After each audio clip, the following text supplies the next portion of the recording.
Critics Podcast. Armchair Critics Podcast. Members of the notorious Armchair Critics Podcast have been arrested for having too many opinions. Armchair Critics Podcast! Welcome, everybody, to episode 9 of the Armchair Critics Podcast. I'm your host, Ethan Engert. And I'm your host, Aidan Howe. And today, we are covering, by popular demand, 2 requests, Jojo Rabbit. I'm excited for this one. Aidan, what were you feeling coming into this? So I've known about this movie for a few years. I've had it recommended by friends, including friends who I wouldn't normally see springing for a movie like this, or at least a movie this weird. So, I've been interested in seeing it for a while, just never got around to it. I knew the basic premise going in. I knew that it was kind of a comedy and kind of a drama. And the movie, for the most part, was what I expected. I really enjoyed it. I had no idea if this is going to be something I legitimately enjoy. I find humor like Taika Waititi's sort of hit or miss depending on the movie. And I think in this movie, the humor definitely hit. And it was able to work in dramatic moments well, more and more as the runtime goes on, to have a surprisingly poignant ending. Yeah. There are some legitimately hard-hitting moments in this movie. And I don't think everything about it hits necessarily, but I think it is able to take its disparate influences and its own inherent weirdness and work well with it to create a unique film that I am very happy that I watched. What are your thoughts, Ethan? Yeah, exactly those. I think the uniqueness you're talking about is possibly the greatest triumph of this film. But I've written down, even in his recent Disney-ified misstep, Thor: Love and Thunder, there's plenty to admire Taika Waititi for. So I shouldn't have been surprised watching a film where he was the only one holding the reins. I just didn't expect Jojo Rabbit to be this good. Waititi often excels with his stylish and unique writing and directing, but this film is at least equally as strong when it has to handle heavier material too. Jojo Rabbit strikes an impressive balance between being as playful and lovable as its titular protagonist, while reflecting the seriousness of the period in which it takes place. This is a film that never gets stale. If somebody were to say that to me, that would almost sound like a warning, especially with the name Taika Waititi attached. Mm-hmm. I mentioned Thor: Love and Thunder. I saw that recently, and that's just a go, go, go type of film. And there's a lot that happens, and some of the decisions are good, and some of it is just, it feels like oversaturation. That was not the case with this film. The reason it feels so fresh is because it very seamlessly transitions from levity to disparity. Yeah, I totally agree. There were some moments in here, I'm thinking of one in particular, that hit me hard, and I did not expect the film to go there at all. Mm-hmm. But it was very fun, but not sacrificing seriousness. I really enjoyed this film through and through, in ways that I didn't expect I was going to enjoy. I'd like to get into that later, but this was absolutely a triumph on Taika Waititi's part in particular. Oh yeah, let's start the conversation as we often do by first off getting into sort of the technical aspects. Mm-hmm. The cinematography I thought was excellent. Yeah, it's not necessarily the best looking of the movies that we've covered this far, but we're covering movies directed by Michael Mann and with cinematography by Roger Deakins and stuff. Right. Of course, that's the case. This movie is definitely what Taika Waititi has definitely seen a few Wes Anderson movies. Exactly, and you can see that worked into here. But I didn't.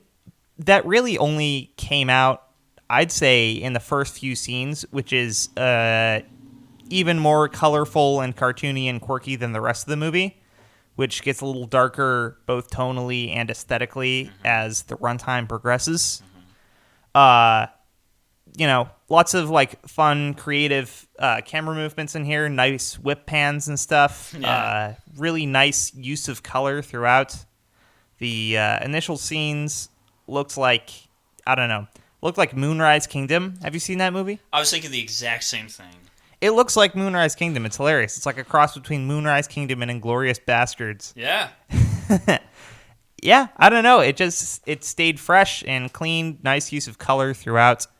And I think it worked. The only scene where I think the cinematography sort of worked against it instead of for it, and this is mainly for a few other reasons as well, was maybe the that one war scene at the end where like everything's slow motion and he's like witnessing all this fighting going on. I didn't like that scene that much. Whoa. But for the rest of the movie, I just think it looks great.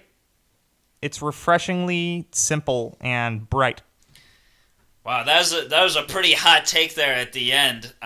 We might have to discuss that later, but I absolutely agree with this. The cinematography, specifically the videography, I thought of Wes Anderson as well. I thought of Tarantino, and I thought of Edgar Wright. Multiple directors were coming to mind, but it never felt derivative. Yeah. Well, I was thinking like Taika Waititi is a guy who's seen movies, a guy who loves movies, but he has his own style. And I'll have to say, I'm aware of 3 other films of his besides this one, 2 of them being his Thor films, the other being What We Do in the Shadows, which is more, he leans into the amateur, early on in his filmography type of cinematography. Yeah, that movie is stylized like a documentary. Yeah, right. So this was very unique compared to all the other films of his that I had seen. And that's really a word that I'm going to have to keep using throughout this episode, because that's what I was most impressed with. Lots of films are coming out these days. We live in a time where thousands of movies come out a year, and close to 10 of them are ones that I'm going to want to see in theaters, Mm-hmm. Often there's this kind of oversaturation where the stuff that would blow somebody's minds in the 80s is kind of commonplace. And it is very rare that something wild can stick its head above the crowd of other films that are wild. But Jojo Rabbit did that. And that's something that Taika Waititi has always shot for. And, man, every time I feel like he's able to land it. So that is my foremost praise of this film. How unique it is. Oh, yeah. In a time where that's not often something that you see anymore. In a time where the unique is commonplace in a way. Yeah. Yeah, especially considering this movie came out in 2019, which is got to be an all-time great year for cinema, looking back at it. I didn't realize that. Yeah. Wow, that year's even better now. Oh, yeah. This is the same year as, Once Upon a Time in Hollywood, and Parasite, and The Lighthouse, and 1917, Uncut Gems, yeah, that's wild. Joker, I guess, Ford versus Ferrari. All of these insanely great movies came out in this one year. And Jojo Rabbit still stuck out, had its own voice, and got a lot of attention as a result of it. I'm frankly amazed this movie was made. Yeah. And I looked up the development, and apparently they actually started production on it before Thor Ragnarok came out and was a big hit. So even before Taika Waititi had made, this big successful movie, he was somehow able to convince a studio to fund his movie about a kid in the Hitler Youth. Wow, yeah. And the way he put it, pitching it always went terribly, because he would go, okay, it's about a kid in the Hitler Youth, but don't worry, it's got humor. And he wouldn't get much further than that. Yeah, it's bizarre. I think the soundtrack fit the tone well. It worked in more somber instrumental pieces towards the end, with a score by Michael Giacchino, who's popular and generally quite a good composer. Yeah. And I thought that fit the tone well. And just generally, it had a fairly bouncy, optimistic soundtrack. I really liked how the opening credits featured "I Want to Hold Your Hand" by the Beatles in German. Yeah. Which I think may actually slap harder than the English version. Oh, yeah. Yeah, I was listening to that and I was like, oh, I know this song. Oh, this is the Beatles. Oh, it's "I Want to Hold Your Hand." It was so weird listening to it in another language. And the frickin' guts of having that spliced in with shots taken directly from The Triumph of the Will. Yeah, right. Oh, man. Yeah, man, probably more Hail Hitlers in this film than I don't know, maybe any other film in cinema history. That's like an entire one of the funniest gags in the movie that I don't know how Taika Waititi does it, but he's able to take a joke so far where in any other writer-director's hands it would get old, but it just never does. By the 15th time that like 5 guys are shouting Hail Hitler at each other, it's like it's still a funny gag. But yeah, I was reading that there was a lot of controversy, of course, over this film, which is I don't know. There's always gonna be. But I felt like it was handled very well. It was not... I would not really consider this film incredibly edgy because through and through, it was making fun of the Nazis. Like, Hitler looked like a freaking idiot in this movie, which he was in real life. You know, in the middle of World War II, he devoted soldiers to go to Antarctica to look for holes in the earth where he thought tunnels led to secret civilizations in the center of the world. You know, that's craziness. And Taika Waititi did play a guy who's not an evil mastermind, just an evil guy. Just a buffoon. Just a buffoon, yeah. He's a moron, yeah. I thought that was a very good way to handle this subject matter. What do you think? I think that's definitely the case. In the first scene in this movie, especially, up to, before the part where he's given the rabbit and told to kill it, I was thinking, like, is this just going to be kind of a disrespectful dark comedy? Right. Because I was wondering if it was leaning that way and if it was just going to be like, haha, that little kid said Heil Hitler, that's hilarious. Yeah. And just continue that way for the whole movie. But as it went along, I think it worked in a more serious approach to the movie. That's very much because it's from the protagonist's perspective. Mm-hmm. And he views Nazism as just the greatest thing ever for the first part of the movie, And this sort of happened with the German people as well. As the movie goes along and he discovers more and more horrible things and more horrible aspects to fascism, then, we the audience also see those aspects more obviously in the movie. That feels like sort of an obvious thing to state, but basically it's revealed as bad as the movie goes along.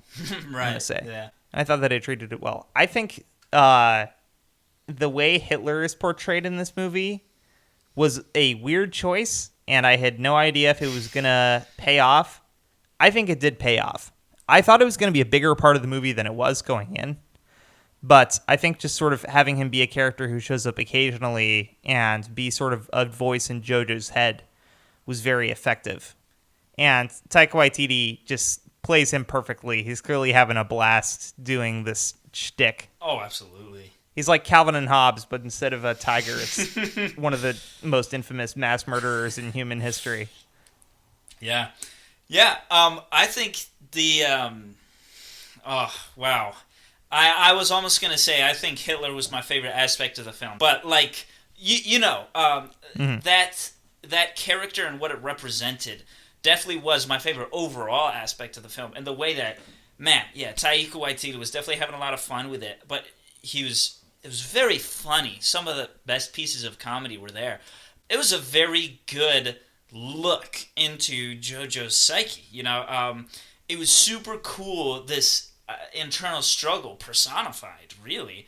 And at first he was able to, Hitler was like this ideal superhero to him who has unicorn for dinner, But then later on, you see he starts to fight him as he's fighting his own thoughts on his beliefs in the Nazi Party, and it's this verbal discourse. It turns out, I thought that was super cool.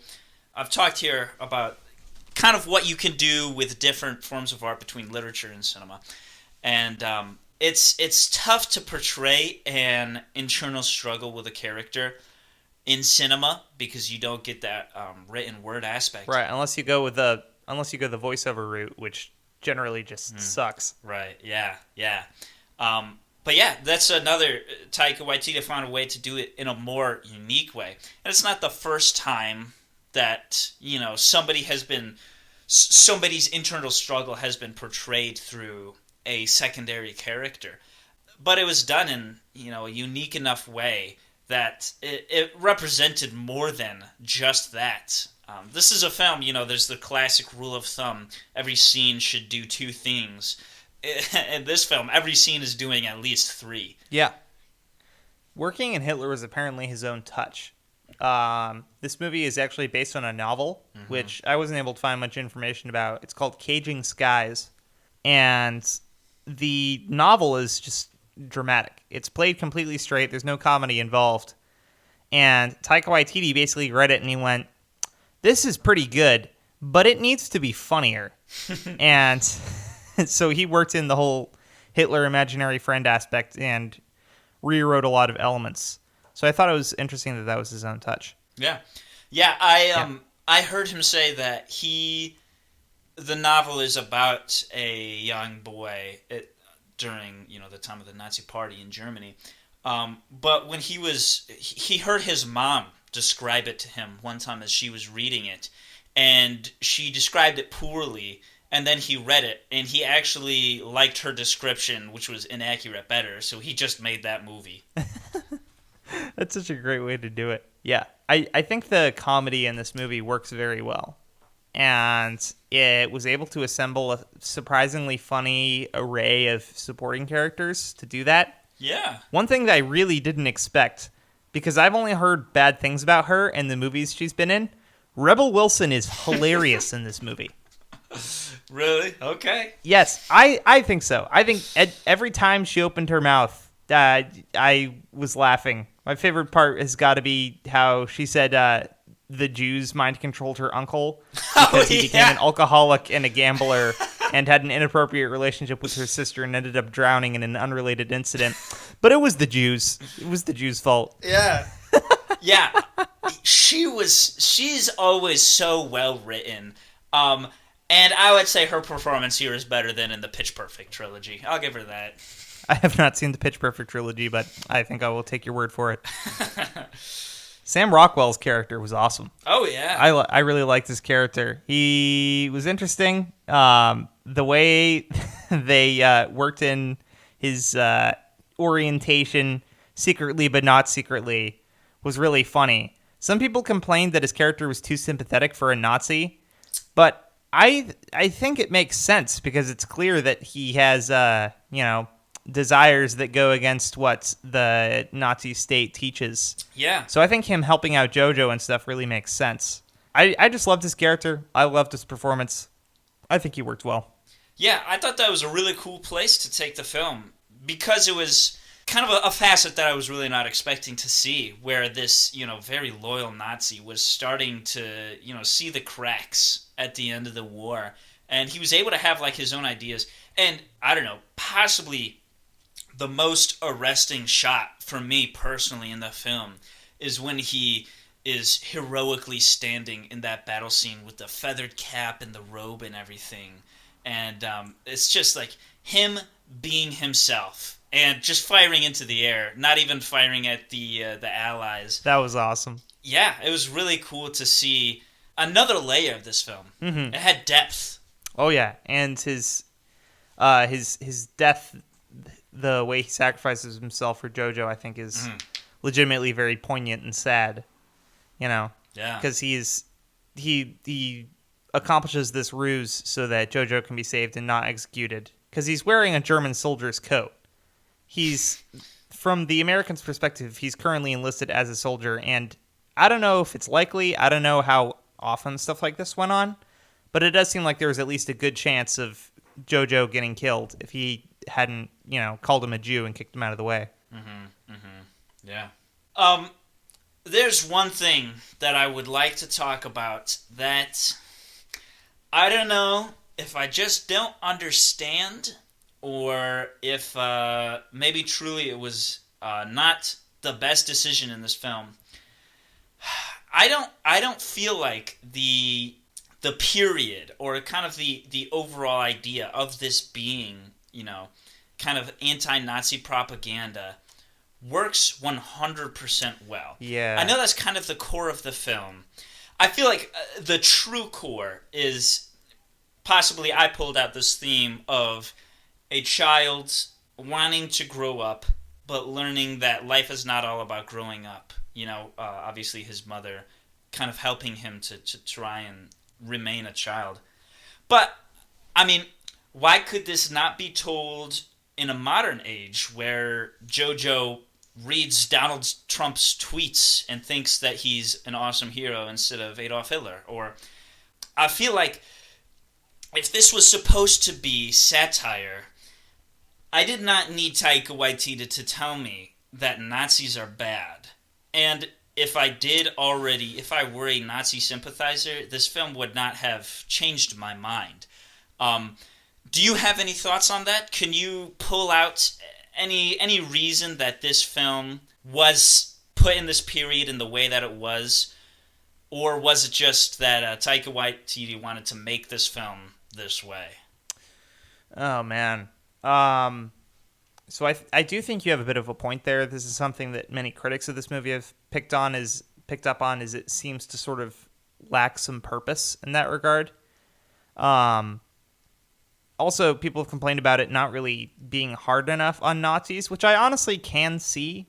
Because, we were discussing how it shows more and more of the terrible aspects of fascism as the movie goes along.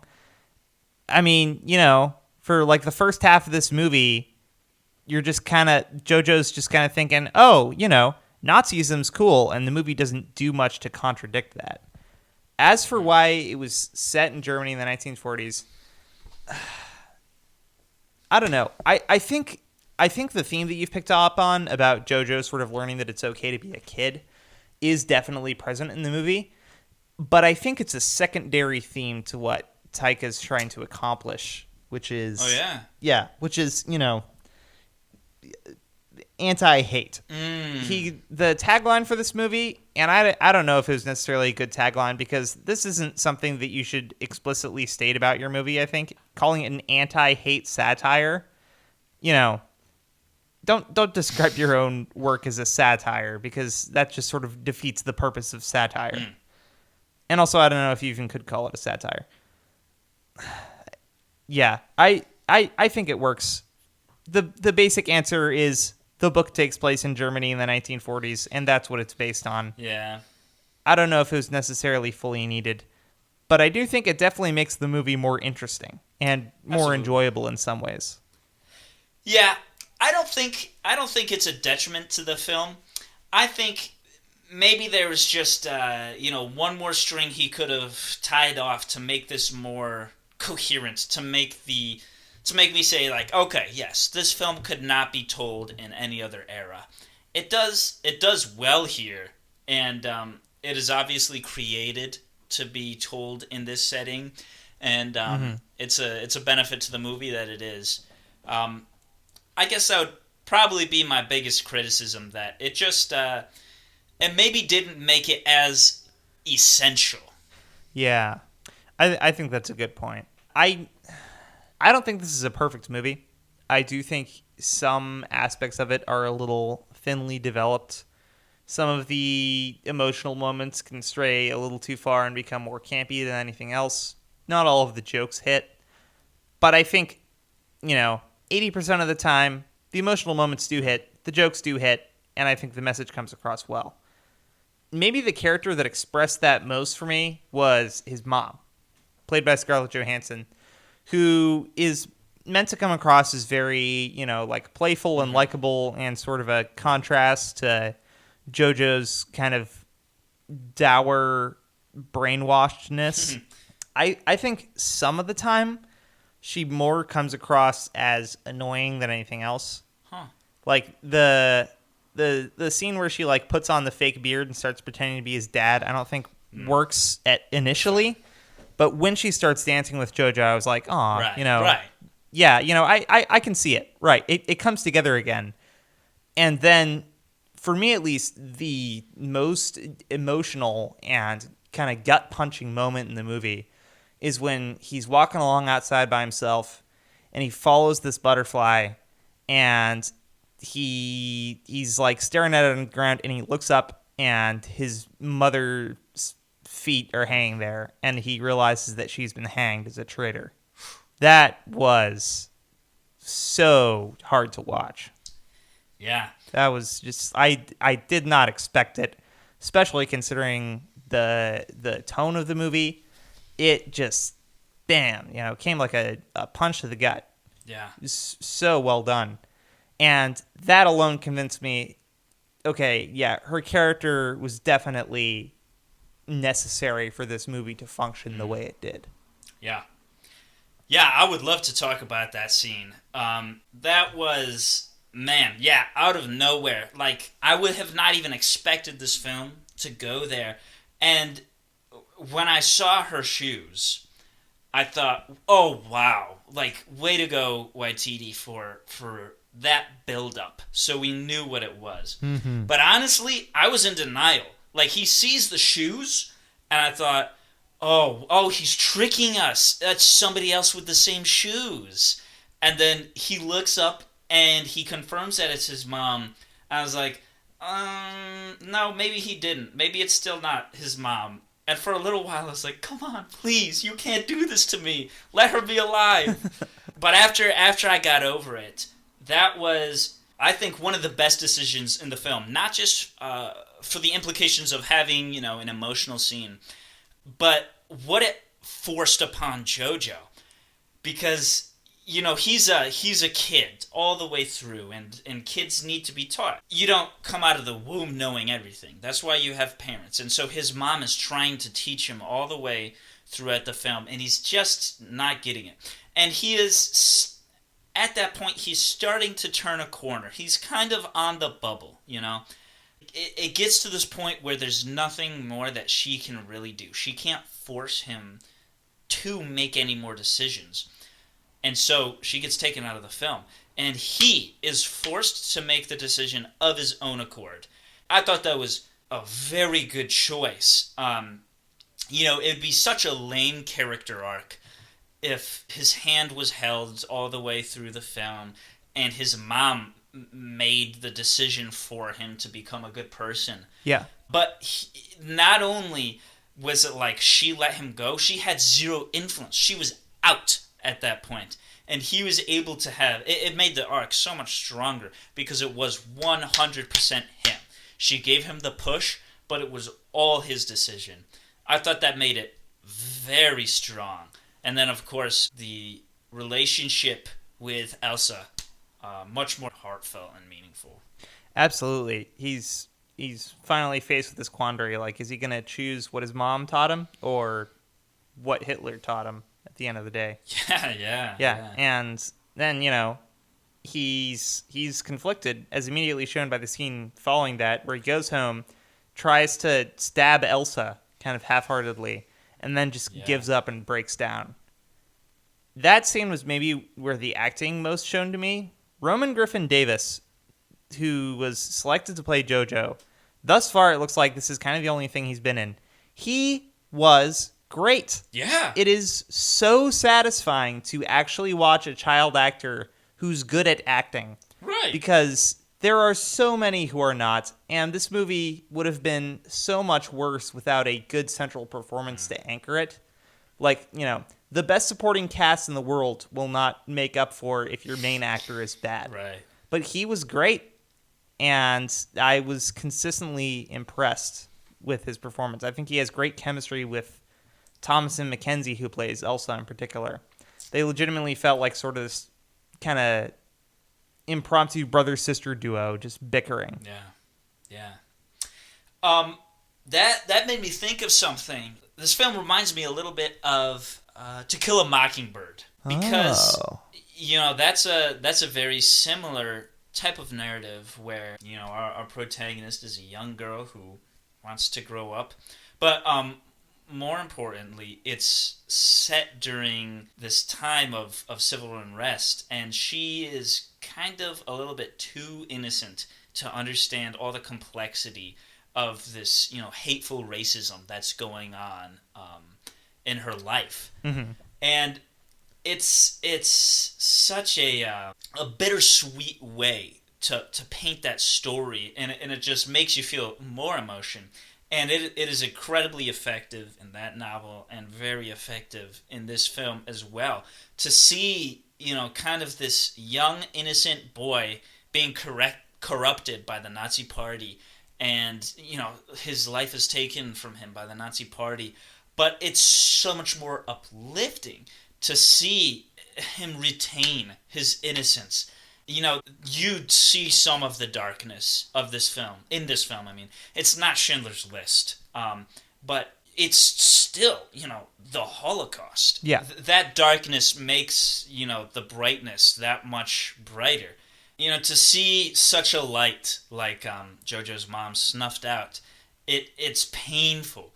But to see Jojo carry that candle, it's so uplifting. And like I said, I was very impressed with the way that this film toggled between depths of some torment, but great heights. It was not static. And those two complementary ideas really complemented each other well. And they made the depths deeper and the heights higher. Absolutely. It's a case of the comedy and drama working with each other instead of against each other. Yeah. And that made the ending so much better, I think, because it's this legitimate sense of joy. I think the ending was set up really, really carefully and nicely with that one dialogue where his mom talks about dancing is something free people do, and Elsa also says once she's free she's gonna dance, and then they start doing that right at the end of the movie, and it doesn't break into a full-on dance party or dance number, which I was worried about. But you finally see it in the characters' eyes. They've come through hell. They've come through war. World War II is one of the most horrific events in human history. It left an entire generation of traumatized people and cripples. And they've come through it, and they've survived. And it's so much more satisfying to see. Yeah. Yeah. On that note, let's talk about the final act of this movie. Okay. I think it's weird because I think it simultaneously contains the best parts of the movie and the worst parts of the movie. I think the entire part where I mentioned it earlier, that long slow motion scene where Jojo is just kind of caught in the middle of the carnage as the Americans ride into the city, and the people of his city, I believe it's called Frankenheim, and it's a fictional city. It's not a real city in Germany. Mm-hmm. As they ride in, and the townsfolk, grab stuff to defend themselves. I don't know, man. I just don't think it worked very well because it feels like it was trying to be comedic and dramatic in the same set piece. And, it showed corpses of old ladies and old guys firing guns and stuff. And it's oh, see, it's so horrible that these people have to lay down their lives for such an evil regime. But at the same time, you've got goofy stuff going on. You've got the German Shepherds from the German Shepherd gag earlier, which I personally at least didn't think was very funny. You have them flying through the air shooting. You've got Sam Rockwell in his goofy costume, which was itself very funny. But again, I don't think it worked well with the tone of the shot. I don't know. It just didn't vibe for me. But I think the rest of the act worked surprisingly well. I think his interactions with his friends, what's his name, Cody or something? Yorkie, that's it. His interactions with Yorkie were extremely funny. The ending was poignant. Overall, it was a mixed bag for me that was 80% great and 20% groan-worthy. What are your thoughts? All right, Aidan. Are you ready for this? Sure. That entire sequence of, that slow motion battle, that is my favorite scene in the film. I think, I'm going to shock you, but that's my favorite. Now, it is possible that I liked it so much because it was a break from everything else that we were seeing, and because it complemented, the comedy so well. This it felt more intense. But man, I felt it was powerful. I said I really loved that shot of the German officer all in the designed costume that he had made. It was very arresting. It was like Jojo was seeing what the war actually really meant and how horrific it was. And it felt very visceral to me. Yes, my overall biggest criticism of Taika Waititi is the same criticism that I have for everybody who's ever directed a Marvel movie. I don't know why these directors love it, but they love undercutting serious moments with some levity. Yeah. Just don't do that. And it's especially frustrating because I think in the rest of the movie he's able to separate the two pretty well. Yeah. He lets the serious moments be serious and the comedic moments be comedic, and they complement each other nicely without like invading each other too much. Yeah, I agree. I was able to feel as if I'm not defending them, but I feel like he toned them down where it was like, intellectually I understand that that's a funny bit, but it got no reaction from me, so it was more of like a hiccup in the middle of this, ramp up of intensity. Mm-hmm. But I thought it was a very good thematic addition. Maybe not thematic, but the progression of the narrative. It was kind of necessary to go here. Maybe not necessary, but it was very impactful, and it excelled the narrative because it went to this depth. There were some of the most, like, oh, wow, yeah, that's right, World War II was awful.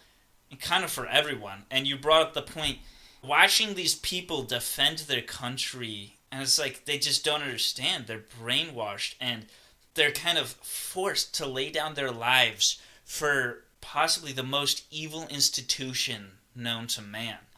I thought it was a very good thing to add to the film. Mm-hmm. I think the film may have been lacking something if we didn't get a scene that heavy.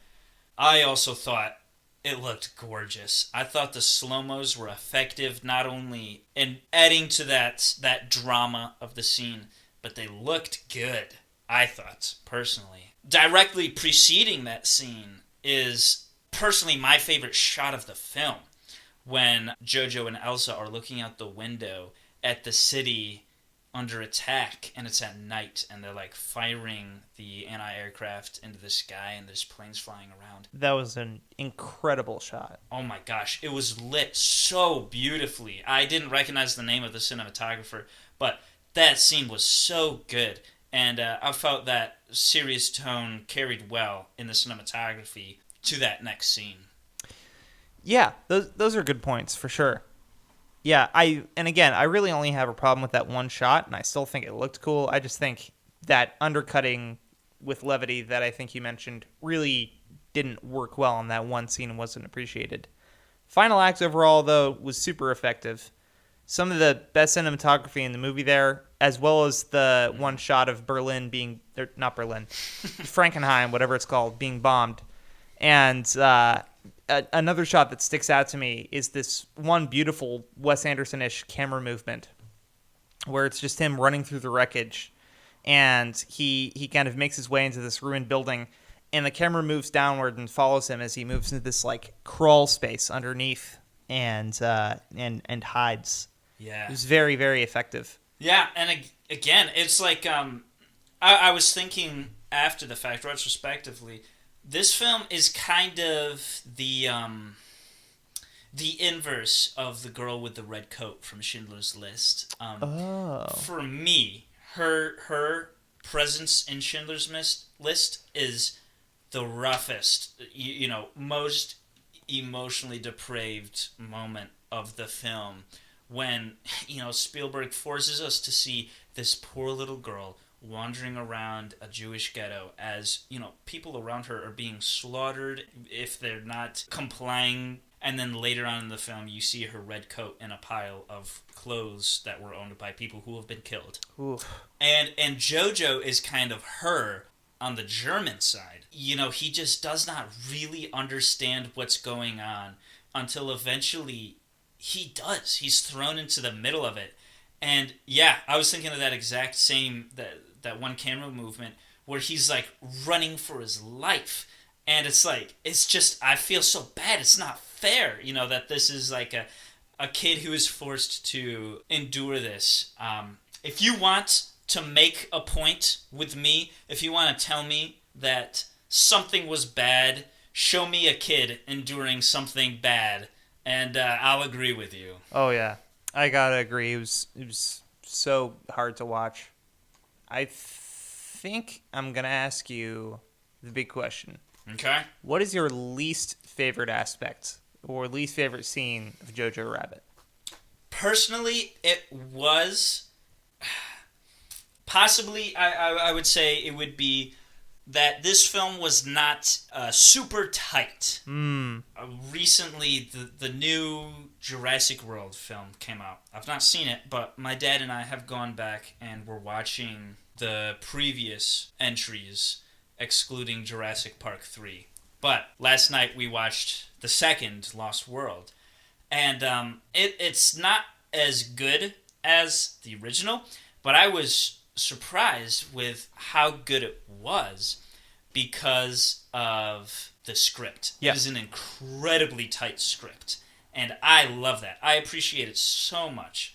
And kind of contrasting those two, Jojo Rabbit is saying more than Jurassic Park 2. Yeah. And it has better emotional beats, it has better themes, but I was so impressed watching The Lost World because it was just so impressive to see such a tight script executed so tightly.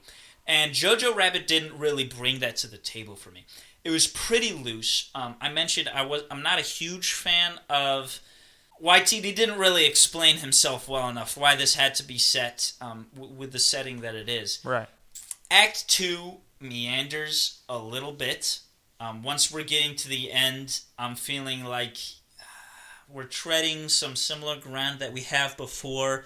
There's not really one scene that's extraneous, but if he had just tightened it up a bit, this film would be kind of unbelievable. So I would just say there are some moments where it feels like it's paced a little slower than it needs to be. I wouldn't say this is a slow-paced film, but the space between thematic beats is maybe a little bit too loose. What about you, Aidan? Yeah, I think that's a good point. And I can understand why he paced it the way he did, because it's already not a super long movie. It's, I believe, only an hour and 48 minutes. As for my least favorite aspect, overall, I really like the comedy in this movie. As I said, I think it hits way more than it misses. But when it misses, which is only 10 to 20% of the time, it really misses. I think the entire part where Sam Rockwell and his quote unquote assistant get actual German shepherds instead of dogs, I was just sitting there groaning and yawning. I mean, it wouldn't necessarily be bad to throw in as a very small joke or a quick mention, but it went on for 5 minutes. That's true. And it's not a clever joke. It's just a extremely simplistic pun. You know? It just didn't work for me. There were a few other jokes. None of them stick out quite as badly as that one. But there were a few jokes that had me more groaning than anything. I think some of them just sort of... A lot of the jokes are able to flow organically from the plot, and it works very well. But some of them just... Nah. They just felt shoved in. Taika Waititi was reading through the script, and he's like, we haven't had a funny part in a while. Let me write in a joke. And you can tell it's kind of a jarring contrast. Yeah. Waititi's comedy is pretty divisive. And I think partially because it's walking the line between... Well, his comedy is pretty immature sometimes. And it walks the line between, immature where I'm saying, oh, okay, I'd laugh with my friends about that. And, dude, you are not hitting the correct age demographic here, Yeah. I've seen that in all of his films that I've seen.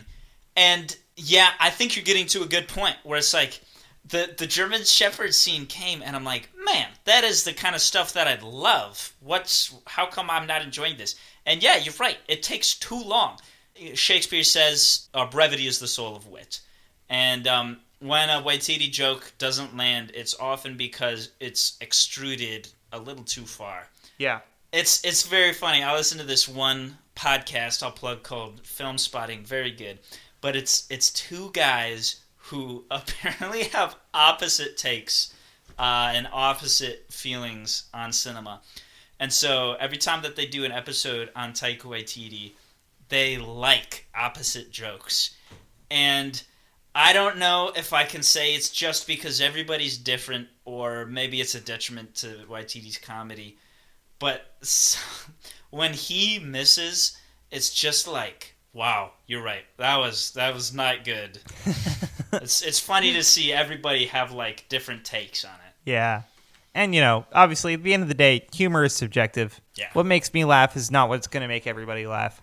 I just personally thought not all the jokes hit. And I do think there's probably a wide enough variety of styles of humor in this movie that everybody's going to have at least one joke in this movie where they just sit back and scratch their heads. Yeah, that's one thing that I was thinking. Unless you're a neo-Nazi, this is a film for everybody. Yeah. It's a very heartwarming film without being like a Disney movie, This is something that I might even argue everybody should watch or something like this. Mm-hmm. I was thinking, it's hard to watch a film about at least including Nazis without thinking of Schindler's List. I'm so happy that we live in a world in which you can view multiple perspectives of one topic, and especially something that deserves so much attention as this topic does. I have no moral quandary seeing, nudity and violence in Schindler's List, because for the same reason that there's no moral quandary watching the violence of the Passion of the Christ. It is necessary to see the depravity of what was happening in those times. But it is also good to see kind of at this different aspect of, the perspective of a child understanding, maybe a German perspective of what it was like to realize that the Nazis are not something I want to align with. And so I think it's very cool to see two very opposite films talk about the same subject matter and be two pretty necessary, very important additions to our culture. Mm-hmm. Yeah, that was one thing that I read about Taika Waititi saying when he was developing this movie is he didn't feel the need to make it super violent. Because while there is obviously violent stuff happening in this movie, there are people being hanged, there are people being shot on screen, there are corpses around. Jojo simply doesn't really process it. Yeah. So the movie doesn't hang around on it more than it needs to.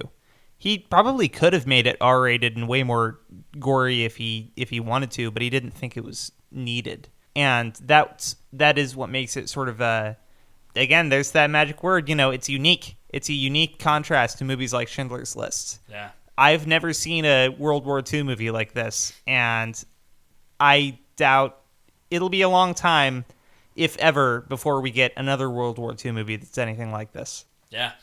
Yeah, you actually touched on a good point that Jojo seemed kind of dismissive of it. I was thinking today, of a pretty important moment that I forgot about while I was watching the film, where it kind of glazed over, and it's the scene where he and his mom are out in the square, and they're looking at the hung Jews and the people who are helping Jews, and he just and like walks away, but she like grabs him and turns his head, so he is looking like this is what you are aligning with, she says. And, well, she doesn't say that, but that's what she means by her action. And I thought that was crucial for this film, to have that kind of moment where it's saying, I'm not ignoring what was happening, he is. You cannot ignore this stuff. Yeah. Yeah. One of the crucial reasons that, even though it was difficult, Taika Waititi decided to go ahead and make this movie was he said he saw a survey where 66% of American millennials said they had no idea what Auschwitz is. That's wild. Yeah, which is a legitimately scary statistic. Holy crap. And that's why, even though the pitching process was going terribly, he thought, this movie is important. We need to go ahead and do it. I mean, look at where we are timeline-wise in the current age. Right now, the very last veterans of World War II are dying. There are only a few left. Before long, there will be nobody left alive who personally remembers this conflict. And it is possibly the most important event in human history. It teaches us lessons that we need to remember for all time to prevent anything as horrible as the Holocaust happening again.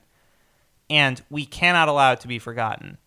So, while I don't think this is necessarily as skillful or as important a movie as Schindler's List, thank God for guys like Taika Waititi and Steven Spielberg who want to remind us of this. Yeah. So we can keep thinking about it and keep learning lessons from it for years and years to come. Yeah, absolutely. Well, on a much lighter note, I would like to talk about Yorkie. Man, Yorkie was a shining light in the middle of this film. I don't know that he represents anything at all, and I hope not. He was just so fun. Every time he was on screen, I was so happy. He was just like, I almost want a film only about him. Watching him, drop a bazooka and shoot a missile into a storefront, I'm just like, classic Yorkie. What are you gonna do? He's just, that's just lovable Yorkie, He was like a Looney Tunes character. One of the funniest bits is earlier in the film. It's just they send these little kids into the forest with knives to play around, and he throws one against a tree and it bounces off and lands in this kid's leg, and he's just like, ooh, just makes a face and walks away.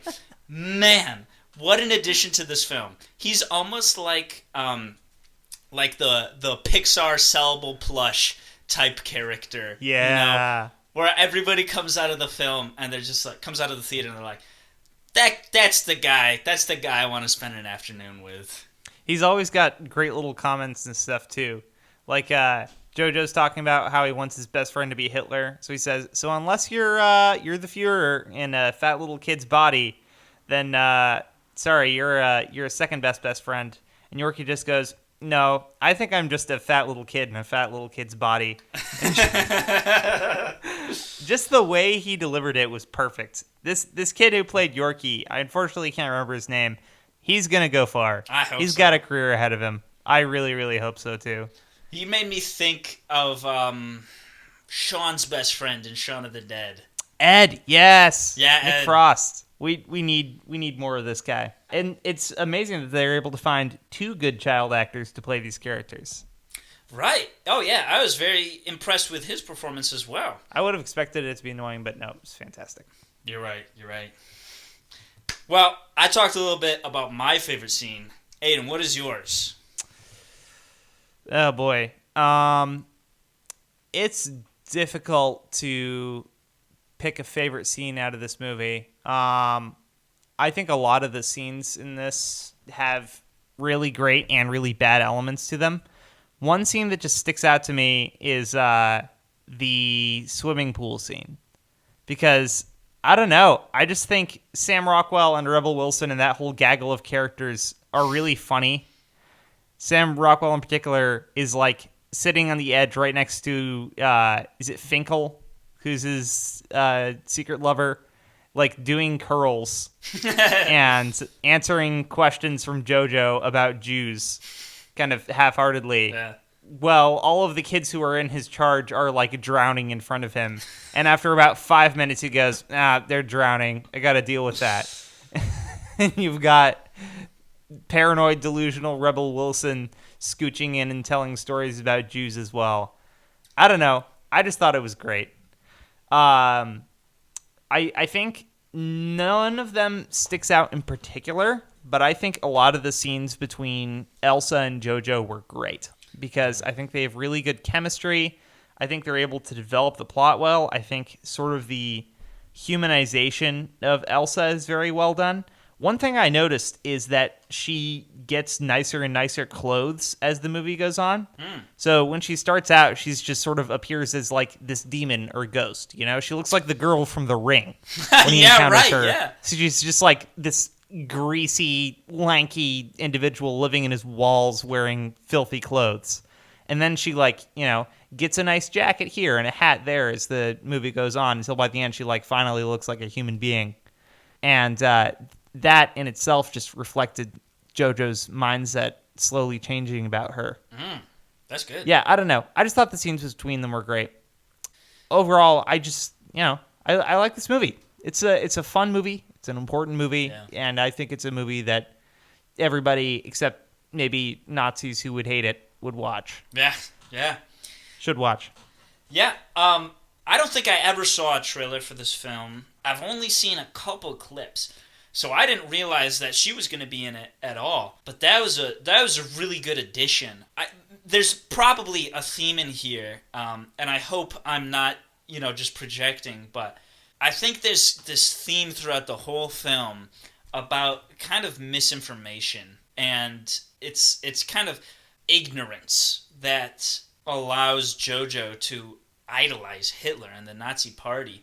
Yeah. You know, it's incredibly scary, and I think a very timely theme, not just because I've been watching season 3 of The Boys, but I think, you know, now more than ever, it's important to be, you know, critical of the stuff that the media that we're consuming. In that Jojo is able to love Nazis because it's Nazis who are saying you should love Nazis. In the exact same way that people who watch Fox News think that Donald Trump is the second coming of Christ. And it's just, it's scary to see that kind of parallelism, which is definitely something that is drawn out in The Boys as well. But you might ask, you know, what is then the solution? And for Jojo, it's seeing an actual real-life Jew who is not portrayed to him by a Nazi. One of the first things he asks her is, "Where are your horns?" Exactly. He's confused. Yeah. And once he's able to see reality with his own eyes, without a spin, that is kind of what saves him, really. And I thought that was a very pertinent theme, something that I've really been enjoying seeing lately. But I thought it was very cool that if this were to be a satire on anything, I would have loved it to be that. Kind of that misinformation. And I believe that Waititi did touch on that a little bit. Gotta agree. Yeah, there's a surprising amount going on thematically with this movie. There's a few different themes that overlap with each other. There's the one you talked about Jojo sort of learning from his mother that it's like okay to be a kid. Yeah. You know, I was thinking of a few different little moments throughout the movie when that was emphasized, like when the guy from the Gestapo sort of grins at him and goes like, "Oh, you're the man of the house, yes?" Right. And Jojo's like, yeah. You know, he's sort of being forced to grow up too fast. There's that, you know, there's misinformation. It's just a lot going on with this film. Yeah. One more, I didn't really know where to put this, but this was too good of an observation to let not get mentioned. But for a little while I was wondering, well, I was going in thinking, what is the significance of the title, Jojo Rabbit, you know? Mm-hmm. And they did mention the rabbit, and I saw it there, and I was like, there's a little bit more to that. And I came to the conclusion that there's that, you know, very Edgar Wright-esque suit-up montage that Jojo has right at the beginning, and then he looks himself in the mirror, and Hitler is there talking with him, and he's saying, like, you have the heart of a panther and the strength of a lion, or whatever, I don't remember exactly. But he's talking about all these ferocious animals, but then later he is, like, compared to this rabbit, which is not, it's prey. Yeah. And I thought that was actually very cool when I thought of it in that context of, like, aiding that kind of theme of not being forced to grow up, not being forced to, you know, be something that somebody wants you to be, or, you know, whatever, which was also definitely a theme in this film. I thought it was very cool to have that be almost the titular concept, you know, Jojo Rabbit. He is not something that somebody is forcing him to be. Yeah, you're right. There's a lot going on in this film, and 80% at least is good, and most of that goodness is very good. My thoughts exactly. All right, Ethan. I think we're about running out of good things to talk about. So I think we're going to wrap up this episode for this week. So thank you, everybody, for listening in. Really appreciate you sticking to the end of the episode with us. Tune in next week when we're going to be discussing Brian De Palma's Blowout. This is a movie that Ethan has seen before and I haven't, and I'm really looking forward to seeing it. It's awesome. We have an email you can contact us at armchaircriticspodcast@gmail.com. We have an Instagram, Armchair Critics Podcast, and a Twitter @CriticsArmchair. Please feel free to contact us on any of those platforms with suggestions, thoughts, movie suggestions, questions that you'd like us to answer, anything like that. Reach on out. You can also leave YouTube comments. Feel free to contact us however works for you. Thank you so much for listening, and we hope you have a great night.